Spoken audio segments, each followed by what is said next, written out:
Press ਵਾਰਤਾ 'ਚ ਉਪਸਥਿਤ Bharatiya Janata party ਦੇ ਜ਼ਿਲ੍ਹਾ ਅਧਿਕਸ਼ ਜੀ, ਉਹਨਾਂ ਨਾਲ ਸਾਡੇ ਰਾਸ਼ਟਰੀ ਸਚਿਵ ਔਰ ਪੰਜਾਬ ਦੇ ਸਹਿ ਸੰਗਠਨ ਪ੍ਰਭਾਰੀ ਡਾਕਟਰ ਨਰਿੰਦਰ ਜੀ, ਪਾर्टी के महामंत्री रजेश बाघा जी, उन्होंने नाल इस जिले के प्रभारी सच्चर साहब, साढ़े तीनों ही जिन्होंने विधायक का चुनाव लड़िया है, और पार्टी के कोर ग्रुप के बाकी मैंबर। ये एक स्वाभाविक जी प्रक्रिया है जिसके तहत मेरा अज रोपड़ आना होया, और इस जिले तो बाद मैं बलाचौर जाना और शाम को हुशियारपुर। ये जिथे चुनाव के परिणामों तो बाद अपने कार्यकर्ता नाल मुलाकात करनी है, ये नाल ही 6 तरीक को भारतीय जनता पार्टी का स्थापना दिवस है, और 14 तरीक को भारत रत्न बाबा साहब अंबेडकर जी की जयंती है।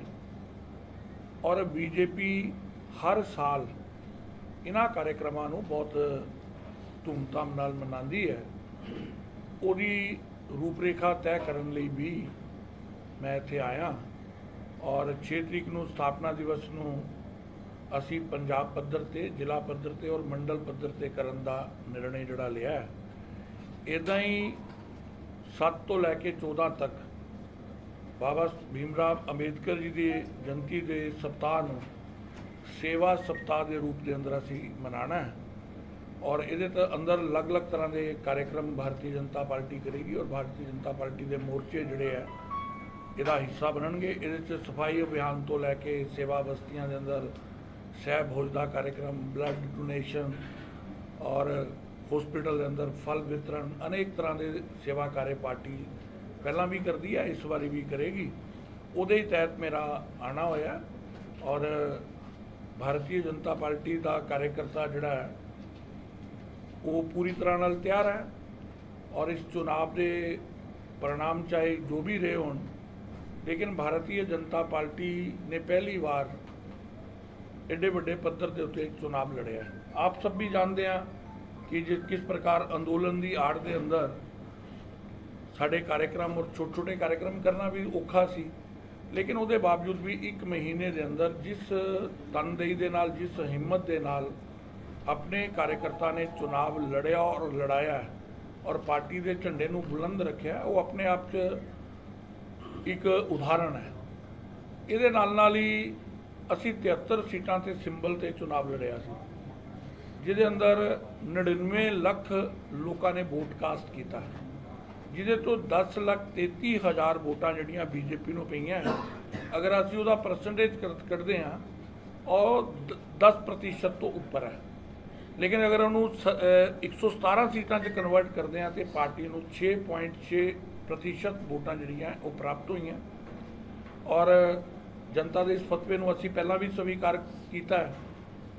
और साड़ी जिहड़ी भूमिका और जिम्मेवारी पंजाब के लोगों ने लगाई है, एक तगड़े विपक्ष की भूमिका जिहड़ी है, जनतक मुद्दों नूं असी समय समय ते पार्टी उठाएगी, चाहे वो मीडिया के माध्यम नाल होए, चाहे सड़क के माध्यम नाल होए। और पार्टी ने पहला भी कहा कि ਜਿਹੜੀਆਂ ਗਰੰਟੀਆਂ दे के ਜਿਹੜੇ वादे करके ये सरकार सत्ता चाहिए वो गरंटियां पूरियां करे, ये लिए पार्टी पहरेदार का काम करेगी। आप जी को कोई गल पूछनी है तो पूछ सकते हो, मैंने तो इतना ही कहना है। पहली गल तो है कि आम आदमी पार्टी भी पुरानिया पार्टियां की रिवायतों से तुर पई है। भारतीय जनता पार्टी ने, मैं बोलते हुए मेरा भाषण सुनिया होए थे, चंडीगढ़ के मामले नूं लैके बीजेपी का स्टैंड कदी भी ढिलमुल नहीं रहा। चंडीगढ़ के उत्ते पंजाब का अधिकार है, ये पार्टी हमेशा कहती है, लेकिन भ्रम, झूठ और जनता नूं गुमराह करते हुए असी नहीं देख सकते। चंडीगढ़ के अंदर सेंटर सर्विस रूल जदों पंजाब पुनर्गठन होया सी 1966 तो लैके 25 साल लगातार सर्विस रूल जिहड़ा उत्थे चलिया। 86 तो लैके 95 तक ईवन सेंटर का पे स्केल जिहड़ा उत्थे चलिया। लेकिन क्योंकि 91 तो बाद पंजाब का पे स्केल बढ़ गया और ड्यूटी के मुलाजमान ने ये गुजारिश की थी कि बई सानू पंजाब का पे स्केल मिलना चाहिए, पंजाब सर्विस रूल लागू होना चाहिए, तो उस वेले वो लागू हो गया। हुण स्थितियां बदलियां, केंद्र ने तो 7वां पे कमीशन लागू करता, पंजाब का 6वां भी अजे अदर च फसिया पिया। ड्यूटी के मुलाजमान ने मंग की केंद्र कोलों कि सानू जिहड़ा केंद्र का पे स्केल मिलना चाहिए, साडे ते सर्विस रूल केंद्र के लगने चाहिए। मैनू दसो इहदे ते चंडीगढ़ के अधिकार दा नूं किथे चोट लग गई? किहड़े रूल दी अवेलना की गई है? एक मेरी गल कंप्लीट हो लगा। चर्चा तो मैं उन्होंने कल ये कह रहा सी, इस गल ते करो कि ये नौबत क्यों आई।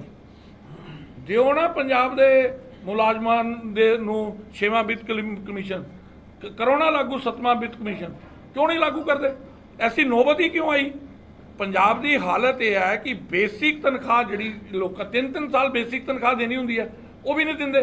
टैंकियां के लोग चढ़े पे ने। संगरूर जिले च जाओ, तुसी मीडिया च नहीं आ रहे हो, संगरूर की टैंकी के उत्ते मान साहब के घर के बाहर वो न्याणे कहते लिए छत ते चढ़े एक जाके पूछिए, नारे लगाना और घोषणावां करके आना, उन्होंने पूरा करना। असली गल ये सी कि कल तो 1 तरीक नूं भैणां इंतजार कर रही सी अप्रैल तो। मैं हुणे हुणे और सुन रहा सी केजरीवाल साहब कहते सी अगर पहला कोई निर्णय होएगा सरकार बंदे ही कलम चुकोएगी तो 300 यूनिट बिजली माफ करांगे। होगी क्या? 1 तरीक नूं भैणां दे खाते दे अंदर असीं 1000 रुपया पा देंगे, पाता क्या? ये केवल और केवल पंजाब के लोगों के अंदर केंद्र के खिलाफ एक वातावरण बनाने का एक रवायत चली आ रही है। ये उहदा ही परिणाम सी कल कि लोगों ने हुण अप्रैल आ गया, सानू पुछना कि ये करो, वो करना नहीं है, इस करके एक अलग तरीका अपना लिया। हाँ, सर्विस रूल वाले तुसीं मुद्दे की हमायत करते हो, पर 1904 ਜਿਹੜਾ 60-40 ਰੇਸ਼ੋ ਦਾ ਫੈਸਲਾ ਹੋਇਆ ਸੀ ਸਮਝੌਤਾ, ਉਹਦੀ ਉਲੰਘਣਾ ਹੋਈ ਹੈ ਕਿ नहीं? नहीं नहीं बिल्कुल नहीं हुई। वो डेपूटेशन ते लागू है भैया, ਉਹੀ ਤੇ ਭਰਮ ਬੁਲਾ ਰਹੇ ਆ। 60-40 ਦੇ ਨਾਲ ਅਸੀਂ ਵੀ ਉਦਾਂ ਹੀ ਚਟਾਨ ਦੀ ਤਰ੍ਹਾਂ ਖੜੇ ਆ ਜਿੱਦਾਂ ਇਹ ਖੜੇ ਨੇ।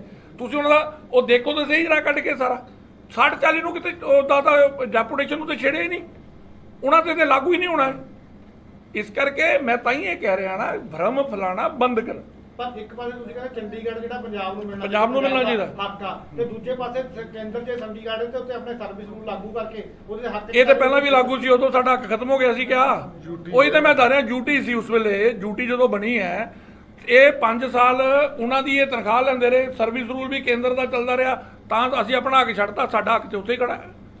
ਤੇ ਹੁਣ ਲੋੜ ਕੀ ਪਈ ਹੈ ਜੀ ਇਹ ਸਰਵਿਸ ਰੂਲ ਲਾਗੂ ਕਰਨ ਦੀ? ਇਸ ਕਰਕੇ ਲੋੜ ਪਈ ਕਿ ਪੰਜਾਬ ਦੇ ਦੱਸਦੇ ਨੇ 6ਵਾਂ ਵਿੱਤ ਕਮਿਸ਼ਨ ਲਾਗੂ ਨਹੀਂ ਕੀਤਾ, 7ਵਾਂ ਵਿੱਤ ਕਮਿਸ਼ਨ ਲਾਗੂ ਨਹੀਂ ਕੀਤਾ, ਮੁਲਾਜ਼ਮਾਂ ਦੀ ਤਨਖਾਹ ਉੱਥੇ ਘਟ ਗਈ। ਉਹਨਾਂ ਨੂੰ ਲੱਗਾ ਕਿ ਕੇਂਦਰ ਦਾ 7ਵਾਂ ਵਿੱਤ ਕਮਿਸ਼ਨ ਆ ਗਿਆ ਤੇ ਸਾਨੂੰ ਇਹ ਤੋਂ ਲਾਭ ਹੋ ਸਕਦਾ ਹੈ। ਕਦੀ ਉਹਨਾਂ ਮੁਲਾਜ਼ਮਾਂ ਨੂੰ ਤੇ ਜਾ ਕੇ ਪੁੱਛੋ ਜਿਨ੍ਹਾਂ ਨੇ ਇਹਦੀ ਡਿਮਾਂਡ ਕੀਤੀ ਸੀ। ਇਹ ਕਰਨ ਨਾ। ਮੇਰੀ ਇੱਕ ਮਿੰਟ ਗੱਲ ਸੁਣੋ।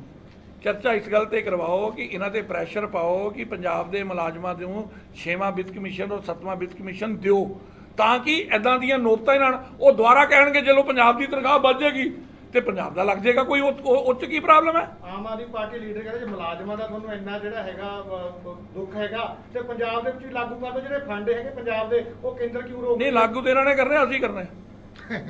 ਪਰ ਲਾਗੂ ਤੇ ਇਹਨਾਂ ਨੇ ਕਰਨਾ, ਸਰਕਾਰ ਦੇ ਦੇਣ ਤੁਹਾਨੂੰ। ਪਹਿਲਾਂ ਜਦੋਂ ਸਰਕਾਰ ਬਣਾਣੀ ਸੀ ਭਾਈ ਸਾਹਿਬ, ਮੇਰੀ ਇੱਕ ਹੁਣ ਤੁਹਾਡਾ ਲਾਸਟ ਕੁਐਸਚਨ ਹੈ, ਬਾਕੀ ਕਿਸੇ ਨੇ ਹੋਰ ਪੁੱਛਣਾ ਉਹ ਪੁੱਛਣਗੇ, ਆਪਾਂ ਕੋਈ ਬਹਿਸ ਨਹੀਂ ਕਰ ਰਹੇ। ਹਾਂ, ਸਰਕਾਰ ਬਣਾਉਂਦੇ ਵੇ ਇਹਨਾਂ ਨੇ ਕਿਹਾ ਸੀ कि सानू जी मोदी साहब पैसे दिओ तो असी भैनों के खाते 1000 रुपया पावांगे। ऐसा कोई लिख लेंगे ना मैनूफेस्टो कि वोटां सानू पा दिओ, असी मोदी साहब को जावांगे, पैसे लियावांगे तो अपने वादे पूरे करांगे। वो वादे तुसी कीते आ, पूरे तुसी करने आ। रही गल केंद्र की, केंद्र मोदी तो ज़्यादा पंजाब की चिंता करने वाला कौन है? ये पंजाबीयत की गल तां करदे ने। क्या इन्हों कभी याद नहीं आया कि साड़ी आस्था का केंद्र जो श्री करतारपुर साहब है लांघा खुल भी सकता? ये एक भ्रम पैदा कर रहे हैं। मोदी साहब ने अगर लांघा खोल सकते क्या पहला नहीं खोल सकता सी? काली सूची वो समाप्त कर सकते हैं तो पहला नहीं हो सकती सी? अगर ਅਗਰ ਗੁਰੂ ਗੋਬਿੰਦ ਸਿੰਘ ਜੀ ਦੇ ਬੱਚਿਆਂ ਦੀ ਸ਼ਹਾਦਤ ਨੂੰ ਕਿਸੇ ਨੇ ਨਮਨ ਕੀਤਾ ਹੈ ਤੇ ਵੀਰ ਬਾਲ ਦਿਵਸ ਦੀ ਘੋਸ਼ਣਾ ਕਿਆ ਪਹਿਲਾਂ ਨਹੀਂ ਹੋ ਸਕਦੀ ਸੀ? ਅਗਰ ਪੰਜਾਬ ਦੀ ਆਸਥਾ ਨਾਲ ਪੰਜਾਬੀਅਤ ਨਾਲ ਕੋਈ ਸੱਚਾ ਪਿਆਰ ਕਰਦਾ ਤੇ ਨਰਿੰਦਰ ਮੋਦੀ ਕਰਦਾ। ਉਹਦੇ ਦੁਆਰਾ ਪੰਜਾਬ ਲਈ ਕੀਤੇ ਹੋਏ ਕੰਮਾਂ ਨੂੰ ਤੇ ਲੋਕਾਂ ਤੱਕ ਜਾਣ ਨਹੀਂ ਦਿੰਦੇ।